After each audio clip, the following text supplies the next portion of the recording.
I'd like to welcome our presenter, Brian Donohue, Principal Information Security Specialist at Red Canary. Brian has been writing and speaking about information security for nearly a decade. He started his career as a journalist covering security and privacy for ThreatPost.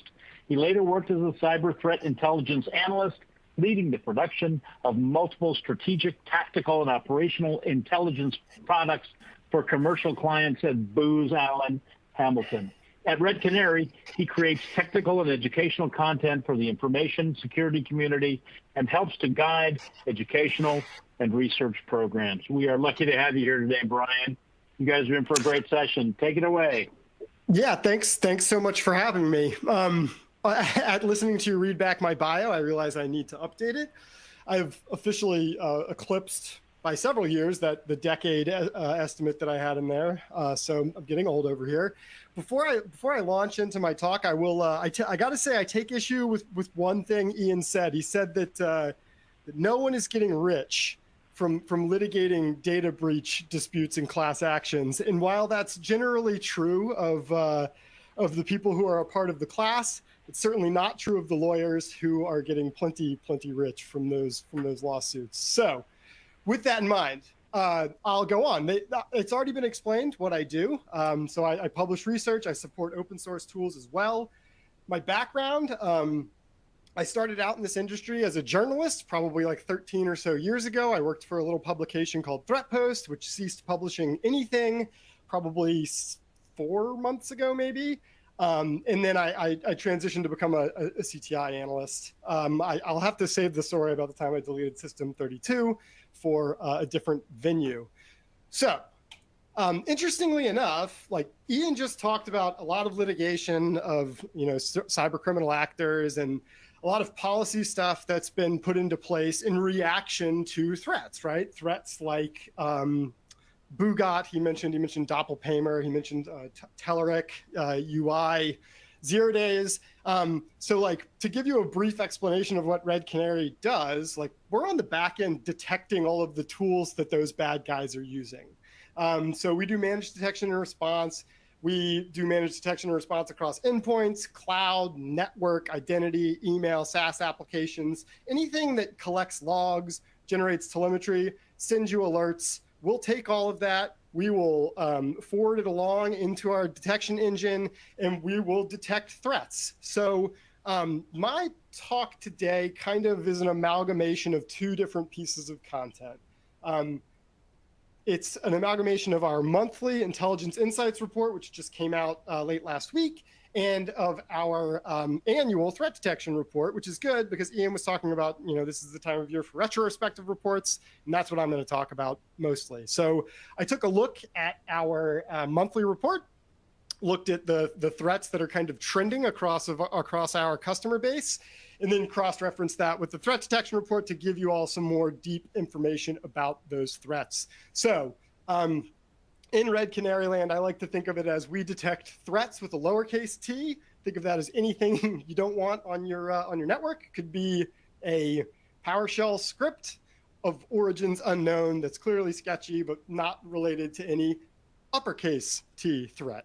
So we also try to associate like programmatically, manually, through automation. We try to programmatically and associate like lowercase t threats with uppercase T threats. So if you look at this chart on the side, you can see the top 10 threats we were tracking in March of 2023. So the 3 that I want to pull out and talk about, though, are 3 of the big hitters from our annual threat detection report. The first is Qbot, which you may have all heard of. I assume that if you kind of look at any company that does the sort of detection at the scale that we do, and that scale is, like we're pulling in 250 petabytes of telemetry every year from our customers, endpoints, networks, SaaS, all those things I mentioned a minute ago. That kind of boiled back down in 2023 to about 40,000 confirmed threats. A small subset of those, or not a small subset of those, a subset of those are tied to like known threat actors, malware, like offensive security tools. We tried to filter out authorized testing from this list. Some slips through, but we get most of it out. So the 3 I'm going to talk about today are Qbot, which is a Trojan. I'll explain what it is. It's always atop our list. It does a lot of things. The second one I want to talk about is Raspberry Robin. This is an activity cluster that spreads via USBs. We discovered it last year, and it's kind of taken off since then. And then the third is an offensive security tool, a testing tool, if you will, called Cobalt Strike. So let's jump right in. So Qbot, in 2022, this was the #1 threat we detected across our customers. It affected 6.1% of them. It is a banking Trojan. It's been active since 2007, roughly. I guess I should say it used to be a banking Trojan. It does quite a lot more than stealing banking credentials now. So yeah, it's been around since 2007. Actually predates my entrance into this industry. Now, like, does tons of things, delivers payloads, it does some command and control, it's very evasive. Often we see it delivered via email. So that 20 or 30% of threats that we were seeing a minute ago that were coming in via phishing, this is certainly one of those. In 2022 and into 2023, we've seen Qbot experimenting with a lot of different file types. So at some point last year, Microsoft decided it had had enough. And it stopped allowing for automatic execution of internet-born macros. So like if you pulled a Google Doc down from the internet and it had a macro with some VB script or something else sketchy hidden in it, Microsoft decided that like by default, those things wouldn't execute. So the people who run Qbot, like the people who run lots of other malware operations, have been experimenting with new ways of getting in. One of the ways they do that is by trying to evade this security technology called the mark of the web.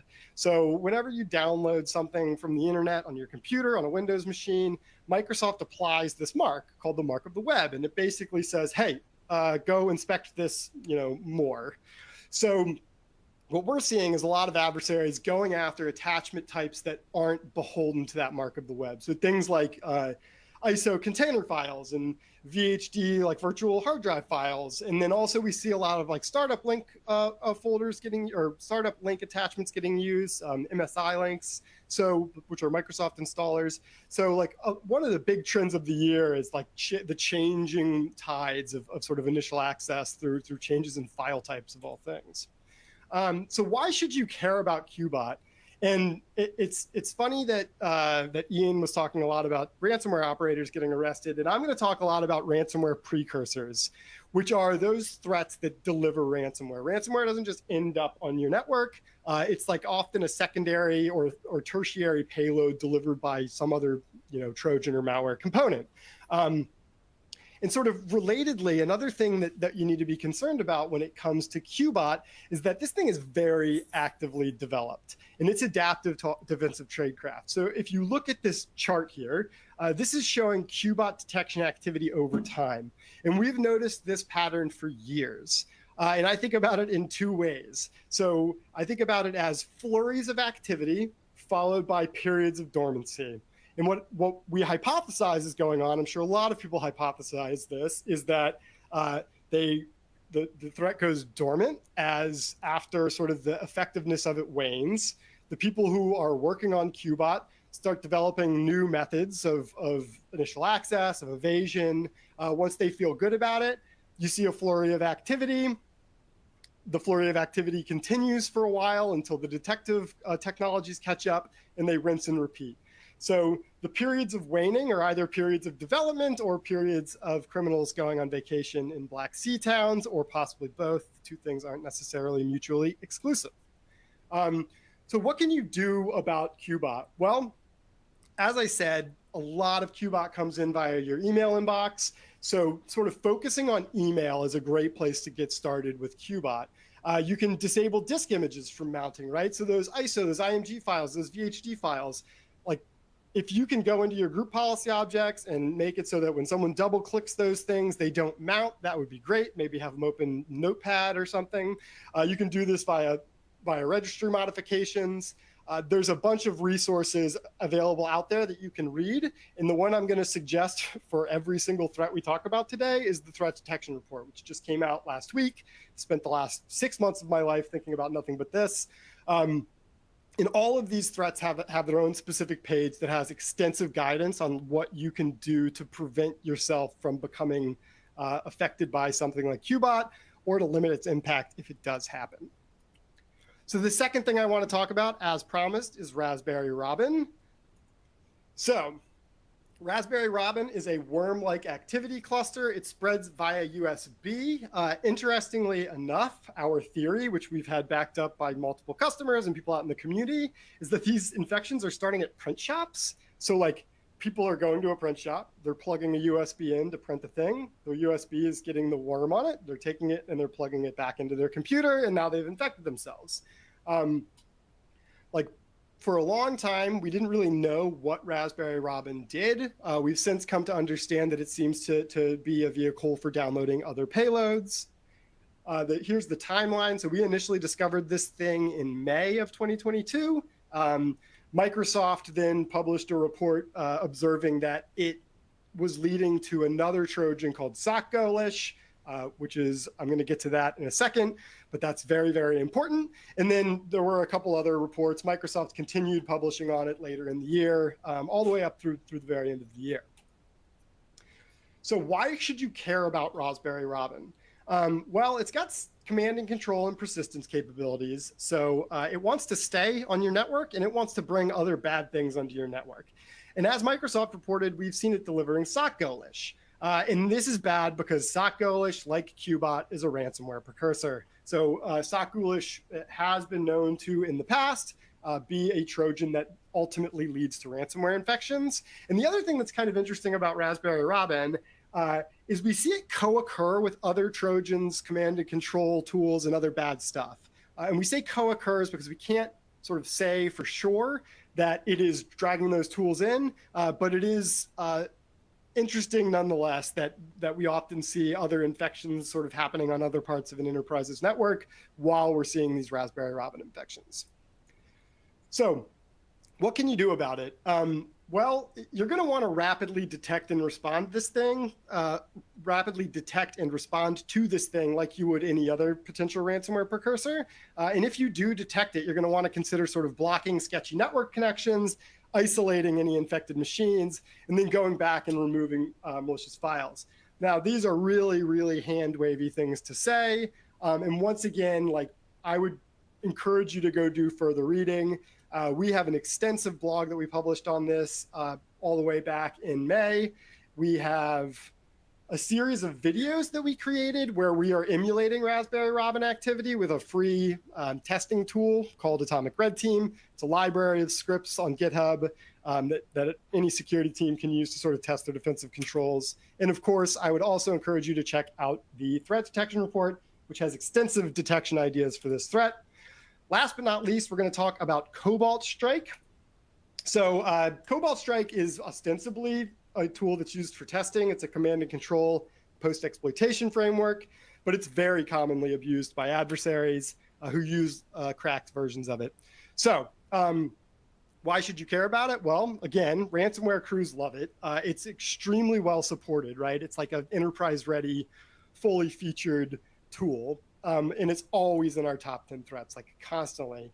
And what you can do about it, like, you really just have to do a lot of research. So there's a lot of resources out there on like how you can find the team servers that deliver this thing and communicate with it, and also how you can go about detecting it. Like at the risk of being self-serving again, I would encourage you to start with the threat detection report, which also has links out to a bunch of other resources as well. And you can find that threat detection report on the Red Canary website, where you can also request a demo if you are interested. And last but not least, definitely go to that redcanary.com/TDR and take a look at the threat detection report.